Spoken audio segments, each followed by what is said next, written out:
पंच रास 5 अध्याय हैं जिसको रास पंचाध्यायी कहा गया।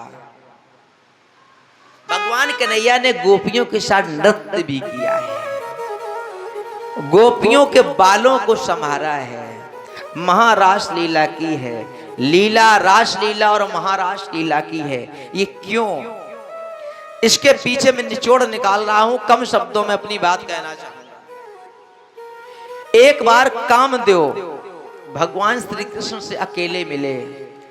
कन्हैया जी से कहा कि सुनो, इस धरती पर ब्रह्मा विष्णु महेश मैंने सबको अकेले ही छल लिया है। नारद जैसे ज्ञानी ध्यानी संत महापुरुष भी विश्व मोहिनी के चक्कर में पड़ गए, है ना, पड़े थे वो। और जब वो पड़ गए तो हमने सबको जीता, इसलिए मैं सबसे बड़ा बलवान हूं। भगवान श्री कृष्ण ने कहा, क्या मुझे चैलेंज करने आए हो? बोले तो क्या आप क्या किसी दूसरे में हैं? बोले ठीक है, काम करो तो आप अपनी काम कला बिखेरो, उस समय आएगा तो। भगवान श्री कृष्ण और कामदेव के बीच में असली यही युद्ध था। और अगर अधिक सुनना है तो फिर कभी अलग से कृष्ण कथा केवल हो तो फिर उसमें रास पर ही कम से कम 2 दिन बोला जाए तो आनंद आता है। यद्यपि ये रास व्रजमंडल में तो हुआ ही है, लेकिन भगवान के अंतःकरण में भी हुआ है। कैसे है, कब, कैसे, इतनी आप गहराई की चर्चा आप सुनना पसंद नहीं करोगे, इसलिए आप वो सुनो जो आप सुनना चाहते हैं, लेकिन उसको बहुत गहराई से सुनो। एक बार भगवान श्री कृष्ण से गोपियों ने चीरहरण के दौरान ही कहा, हे स्वामी, जब आप हमें निर्वस्त्र देख ही चुके हैं, लाज नाम की, शर्म नाम की जब पर्दा हट ही गया है, तो आप हमें आनंद की परम सीमा में क्यों नहीं पहुंचाते? मैं आपके साथ रास करना चाहता। आनंद की परम सीमा क्या है?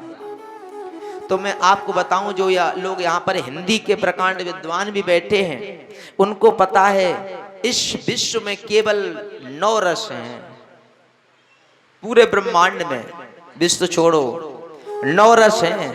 भगवान ने अपने लीला में 9 रसों को भी गोपियों के साथ किया है। कैसे? सुनो। शरद पूर्णिमा की रात्र को, शाम को भगवान ने अपनी वेणु का नाद किया, बांसुरी बजाई, और जैसी बांसुरी बजाई गोपियों के कान में पड़ी। संध्या कालीन हो चुकी थी। स्थितियां कैसी कैसी थीं, कल्पना करिएगा। कुछ स्त्रियां तो ऐसी थीं जो गाय का गोबर उठा रही थीं, डालने जा रही थीं, सर पर पात्र रखा हुआ है और कान में बांसुरी की आवाज पड़ी तो ये लगा कि मेरा ही नाम लिया है, तो ऐसी चल दी और सीधी यमुना के तटबंसी वट पर पहुंच गई। ऐसी कोई सखी तो उठा रही थी तो उसके हाथ सने ऐसे ही लेके पहुंच गई। कुछ बेचारी गाय दोहन कर रही थी, गाय छोड़ दी और वो पात्र लेके ही पहुंच गई। कछु तो बेचारी नई नवेली दुल्हन अपने पति की सेज पर जाने के लिए श्रृंगार कर रही थी, बढ़िया सा। एक आंख में काजल लगा है, एक में नहीं लगा, ऐसी चल दी। कोई वस्त्र पहन रही थी, वैसी चल दी। मतलब कहने का मतलब जो जिस हाल में थी वैसी चल दी। और जब वैसी चल दी हमारे कथा के प्रेमियों, तो हुआ ये, सब वहां पर पहुंची। कृष्ण भगवान मिल गए, कृष्ण भगवान मिल गए। क्यों मिल गए? जो जैसी थी वैसी पहुंची। अच्छा तुम बताओ, तुम लोग घर में ऐसे ही थे? कसम से हम बताएं, ऐसो शीशा लो जात मेरे घर है, मतलब तेरे नाम मेरे नाम ये वो सज बज के। हम ये नहीं कह रहे बुरा है, लेकिन केवल अंतर ये समझो कि तुम्हारे प्रेम में और गोपियों के प्रेम में अंतर क्या है। सजना तो चाहिए ही, ऐसे ही आओगे तो हम ही ऐसी करेंगे, कपड़ा कहीं नहीं पहन दिया, ऐसे कहे गोबर ओबर लेके ना आ जाइयो कोई कल, हाँ ना तुम लोग लेके चले आओ कि आप ही तो कही थी। मैं ये कहना चाहता हूं कि गोपियां जो हैं भगवान श्री कृष्ण से कैसा प्रेम करती, जैसी आवाज पड़ी वैसी भाग खड़ी। लेकिन हम आप लोग जाने से पहले भी दर्पण का दिमाग खराब कर लेते हो। हमारे कहने का मतलब है भगवान तुम्हारे इस तन की सुंदरता नहीं बल्कि तुम्हारे अंतःकरण की, तुम्हारे मन की सुंदरता देखता है, तुम्हारे मन की सुंदरता देखता है। इसलिए मेरा निवेदन, बनावटी छोड़ो, अंतःकरण से भक्ति करो, ये सबसे अच्छा है। महाराज ढोंग न किया जाए। आपने यहाँ मोहल्ला में तो सब लोग जानते भी, कभी कभी यहाँ शंख की आवाज होती भी, कभी नहीं भी होती है, लेकिन ढोंग नहीं है। क्यों नहीं हो पाती है? समय निकल गया, नहीं कर पाया तो नहीं कर पाया। अब ये थोड़ी नहीं किया कछु लोग तो देखो महाराज अब हम वो नहीं करेंगे, सवेरे हम नाम नहीं लेंगे क्योंकि लाइव का प्रसारण चल रहा है, संभवतः कब स्नानो ना करो सवेरे सवेरे चिल्लाने लगते हैं वो विधर्मी लोग। अरे साहब अगर भक्ति देखना है तो वृंदावन जाओ, अयोध्या जाओ और प्रातः कालीन 4 बजे मंगला आरती होती है। सोचो पुजारी कितने टाइम उठते होंगे और हम आप लोग जाते तक नहीं है देखने के लिए। आइए, जैसे वो पहुंची गोपियां, भगवान श्री कृष्ण ने गजब की बात कह डाली। गोपियों के अंतःकरण में लगी क्या? स्वागतम वो महाभागा प्रियम किम कर्माणि वा ब्रजस्या नामयम कश्चित् भूता गमन कारणम। आप सभी का स्वागत है। आइए जरा ये तो बताओ क्यों आई हो? भूतागमन किम कारणम, भूतागमन किम कारणम, किस कारण आई हो? अच्छा तुम बताओ, अब तुमसे हम पूछेंगे क्यों आए और ऐलान से पहले करें, सभी भक्त जन पधारें, तो ये मेरी मूर्खता है कि नहीं? मैसेज पहले डालें, कथा में आओ, फिर पूछो भैया तुम कैसे आए, भैया पीछे कैसे आए, तो ये मेरी मूर्खता है। गोपियों ने कहा पहले तुम बंसी बजाकर बुलाते हो, उसके बाद में कहते हो क्यों? आपके साथ मैं महारास करना चाहती हूँ। आपने कहा था महारास में परम आनंद आएगा, तो उन्होंने कहा ठीक है, पहले अपने घर जाओ, पत्नियों से पूछ के आओ जो पति छोड़ के आई हो। बेचारी गोपियां फंस गईं अपनी बातों में। भगवान कन्हैया से गोपियों ने एक प्रश्न किया, ठीक है मैं जा रही हूं, लेकिन एक बात बताओ प्रभु। क्या? बोले मेरा एक प्रश्न है। क्या है? इस कथा को आप सुनिएगा। गोपियां कहती हैं कि एक पतिव्रता स्त्री अपने पति को भगवान से भी अधिक भगवान ही समझती है, समझो, और किसी कारणवश घर में गरीबी के कारण उस पति को धन अभाव के कारण बेचारा बाहर कमाने के लिए जाना पड़ा, परदेश जाना पड़ा। पत्नी ने पूछा कि स्वामी मैं जब तक आपकी पूजा नहीं कर लेती हूँ, जब तक आपका भोग नहीं लगा लेती हूँ, तब तक हम भोजन नहीं ग्रहण करते हैं। कृपया करके आप बताएंगे आपकी अनुपस्थिति में मेरी पूजा कैसे हो पाएगी? तो उस पति ने कहा, भगवान कन्हैया से गोपियां कह रही हैं, उस पति ने कहा कि चिंता की कोई बात नहीं है, हमारे शास्त्रों में तो मूर्ति पूजा भी तो है। जैसे भगवान कन्हैया न मिले तो लड्डू गोपाल जी को बाजार से खरीद लो और इनको ही मान लो। तो उन्होंने कहा भगवान को मेरी मूर्ति की पूजा करना। तो उसने बढ़िया सी मिट्टी की मूर्ति बनाई, अपने पति की हमशक्ल की पूजा करने लगी नित्य प्रति। पति को गए करीब 2-3 सालें हो गई। जब धन कमाया तो वापस आया तो समय क्या था? संध्या काल का समय।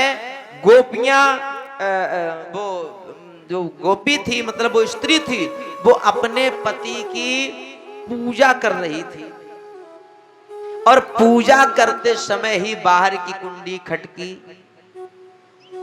गोपी ने पूछा, उस स्त्री ने पूछा, कौन? बोले मैं आपका स्वामी हूं, पति हूं। पहले फोन तो चलते नहीं थे। तो अच्छा अच्छा, अब एक बात बताइए, हे श्याम सुंदर, हे मुरलीधर कन्हैया, शास्त्रों में ऐसा लेख है कि भगवान की मूर्ति की पूजा कभी छोड़ना नहीं चाहिए। पति की पूजा, मूर्ति तक की मूर्ति हो तब भी नहीं छोड़ना चाहिए। अब स्थिति क्या है बताओ? सामने वास्तविक पति आ गया है, एक तरफ मिट्टी की मूर्ति है, तो बताओ अब उसे क्या करना चाहिए? भगवान श्री कृष्ण बेचारे ऐसे नीचे गर्दन झुका करके कुछ कहा। क्या कहा होगा बताओ? अच्छा, आपसे पूछा जाए, नकली पति की मूर्ति है, मतलब मिट्टी की मूर्ति है, और असली पति आ जाए तो क्या करना चाहिए? असली की करना चाहिए कि नहीं करना चाहिए? तो भगवान श्री कृष्ण ने भी यही कहा कि जब वास्तविक पति आ गया है तो फिर नकली की छोड़ करके उठ करके स्वागत उसका करना। गोपियों ने कहा, जय श्री कृष्ण, जय श्री कृष्ण। क्यों? बोले तुम हार गए, मैं जीत गई। बोले क्यों? बोले वो हमारे घर में जो है ना पप्पू के पापा, मतलब समझ लो वो भी तो नकली हैं, कि नहीं? अरे प्रमाण देना पड़ेगा, सुनो। छित जल पावक गगन समीरा, पंच रचित यत अगम शरीरा। छित जल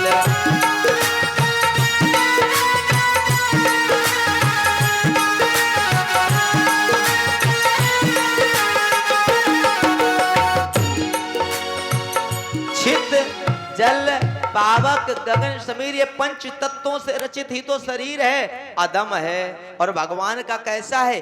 दिव्य है। उनके शरीर की बात अलग है साहब। क्या करूं, भक्तबाल कथा का प्रचार किया था, ऐसे अंदर कथाएं उबल रही हैं, ये लगता कि अब वो कह दूं। एक बार हमारे कन्हैया जी ने एक भक्त के छाती पे पेशाब कर दी साहब। हाँ, भक्तमाल की कथा है, यही वृंदावन की सत्य घटना, हकीकत। अभी 50 वर्ष नहीं बे। अब तुमको महाराज कैसी बातें करे, तो अब कभी सुनना भक्तमाल कथा तो आनंद आएगा। सुनिएगा, भगवान ने कहा कि वास्तविक आ गया तो पूजा करने। बोले अब आप वास्तविक मिल गए, हम उनको मानेंगे, लेकिन उतना ही मानेंगे। अंत में भगवान को रास करना पड़ा। कैसा रास हुआ? अब हम नाच कूद का सिस्टम नहीं है। मैं महाराष्ट्र का एक गाना जरूर गाऊंगा, भजन, लेकिन सुनिएगा रास है क्या। गोपियों के बालों को हाथों से गुआ करके उनमें बेला, चमेली, गुलाब इत्यादि के पुष्प लगाए। मतलब सबसे पहला है श्रृंगार रस। जरा कल्पना करो, तुम्हारा कोई प्रिय, तुम्हारा प्राण प्रिय, जिसे तुम सबसे अधिक प्रेम करती हो या करते हो, अगर वो तुम्हारी ऐसी सेवा करे तो तुम्हें उस समय कैसा अनुभव होगा? कितना आनंद आएगा। पहला रस हास्य रस, विनोद भरी बातें करते चले आए पहले से। यहां तो बात छोड़ो, तुमने सुना भी होगा, मनिहारे का भेष बनाया। एक बार मनिहारे बन गए, गोपियों की चूड़ी पहनाने के लिए राजा। एक बार वैद बन करके गोकुल से मोहन चले, देश उनका छुपाना गजब हो गया, सुना होगा। एक बार लीला गुदवाए लो प्यारी, नई नई चाल लिलिहारी। ये नहीं हाथ में टेटू, हाँ आज जिसे टेटू बोलते, वो पहले वो क्या बोलते थे, लिलिहारी हैं, गुदवाए जाते थे। तो ऐसी भी लीलाएं की भगवान ने। करुण रस, कभी कभी उनको इतना प्रेम में डुबो देते हैं कि वो रोने लगती हैं, करुणा उत्पन्न होती है। फिर है रौद्र रूप, कभी कभी भयंकर, मतलब क्रोध आने लगता है, मतलब इतना उनको प्रेम करते हैं कि उनको क्रोध आ जाता है। नवरस हैं, आप सुन लीजिएगा, नाम ही ले रहा हूं। वीर रस, भयानक रस, भीभत्स रस, अद्भुत रस और अंत में शांत रस का दर्शन कराया। अच्छा, जब ये रास हो रहा था तो बड़ा अद्भुत घटना हुई। जय हो प्रसाद ले लो नीचे से। तो एक घटना घटित हुई, रास हुआ, महाराज प्रवेश होने वाला है। तो मैं अल्प शब्दों में कहना चाहूंगा, क्योंकि मैं ठाकुर जी के होली विवाह तक की कथा ले जानी है, तो आप जरा सुनिएगा। जब ये सूचना संपूर्ण ब्रह्मांड में फैली कि ब्रज में बड़ा सुंदर रास हो रहा है, तो भोले बाबा की मैया जो पार्वती है ना, उनकी पत्नी, बड़ा बढ़िया तरीके से वो उठ के खड़ी वहीं चल दी। भोले बाबा ने पूछा कहाँ? बोले पतो ना है। बोले है पतो, हमें पता है, चलेंगे हम भी। कौन? बोले बाबा हम भी चलेंगे। बोले वहां पर कोई पुरुष नहीं जाता है। पुरुष भैया लोग यहाँ जितने बैठे हैं आप लोग सुन लें, पुरुष नहीं जाता मतलब पुरुष इस शरीर से मतलब नहीं है। पुरुष मतलब होता अहंकार। हमारे वृंदावन में एक संप्रदाय है सखी बाबा। अच्छा, जो हम जिस पंथ से हैं, ये निम्बारकाचार्य संप्रदाय है, इसमें युगल जोड़ी की सेवा है। इसमें हम लोगों को एक अपने आप को स्त्री भाव में मानना पड़ता है। कैसा? बोले हम भगवान कृष्ण की पत्नी हैं। मैंने उस दिन बोला भी था, जब तुम हंस रही थी बहुत, है ना, तभी तो देखो ना ये सब। हमारे परम पूज्य ठाकुर देवकी नंदन जी महाराज, आप अनुरुद्धाचार्य जी महाराज को देखो, सबके ही बड़े बड़े बाल, और जो इसमें पद्धतियां रही हैं वो सब ऐसे ही। तो हम लोग सखी बाबा में आते हैं। हाँ, तो बोलो वहां के बिहारी लाल है की। तो मैं ये कहना चाहूंगा, भोले बाबा ने कहा मैं भी चलूंगा। आप लोगों से निवेदन है, ठाकुर जी का ये वो संगीत है जिस भजन गाने जा रहे हैं, जिसको रास लीला में नृत्य इत्यादि करना है, 1-1.5 मिनट का भजन गाऊंगा। आप लोग नाच जरूर लेना। सब लोग खड़े मत होना, साउंड की आवाज नहीं आने लगती है, गला खराब हो जाएगा, क्योंकि हमें 24 को कहीं दूसरी जगह बैठना है। जब आप लोग यहाँ पर बम्बा पर विसर्जन करने जाओगे, गाना बढ़िया गाना, हाँ, भांगड़ा आंगड़ा दम करके जाएंगे नहीं, तुम लोग ढोलक बजा के जाना, बढ़िया गाना गाते हुए विसर्जन करना। हम तो नहीं सम्मिलित हो पाएंगे, मेरा सौभाग्य नहीं रह पाएगा, क्योंकि मेरा सौभाग्य दूसरी जगह जागृत हो जाएगा। तो मेरी बात सुनो, सब लोग नृत्य कूद कर लेना, लेकिन बैठे ही बैठे कर लेना। जिसकी ज्यादा इच्छा हो खड़े हो सकते हैं, खड़ी हो सकती हैं, दोनों लोगों के लिए। तो मैया पार्वती से कहा मैं भी चलूंगा। उन्होंने कहा ऐसे नहीं, बोले पुरुष वेश छोड़ना पड़ेगा, पहले स्त्री बनो। तो क्या हुआ, आइए। एक दिना भोले भंडारी बन करके ब्रज नारी वृंदावन आ गए, वृंदावन आ गए। एक दिन